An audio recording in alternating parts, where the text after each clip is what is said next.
Well, welcome back, ladies and gentlemen, to Pasofino Gold's channel with massive gold assets in Liberia during this crazy gold market that we've been experiencing, this just magnificent bull run, and to dive into some recent updates when it comes to feasibility, what we can expect moving forward, and so much more. We have Brett Richards, the CEO, joining us. First and foremost, welcome back.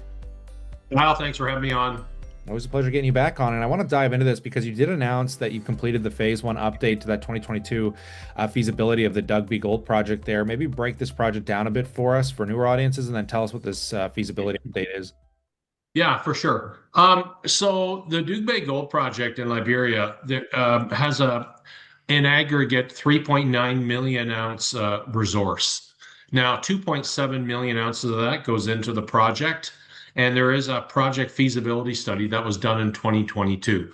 The project has basically sat idle for a few years due to the parent company, Hummingbird Resources, focusing on other projects. But now, over the last 6 months, we've reinvigorated the Dugbe Gold Project as Pasofino Gold. And we have completed the first phase of our work, which is doing a gap analysis to the 2025 study.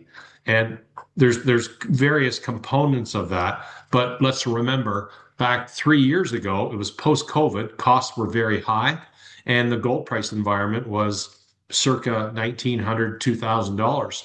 So the gold price assumptions used in the study back in 2022, significantly lower than today.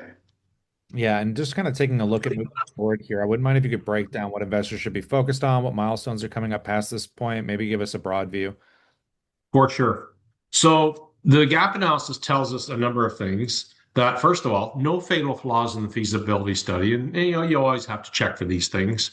But we figured it was going to be kind of 8 to 12 months of work that needs to be done to update it, including a small amount of drilling, some verification drilling, and some grade control pattern drilling.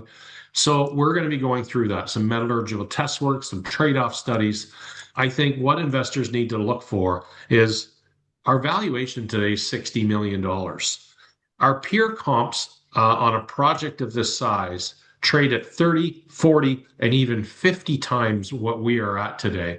So over the next 3 years, by getting the feasibility study up and completed, by getting project financing done and getting us into construction, we're going to be well on the way to add value. Now, I will get news flow out there as we start to piece off and complete some of the work for the feasibility study, but there'll be pretty steady news flow over the next 8 to 12 months as to how we're progressing.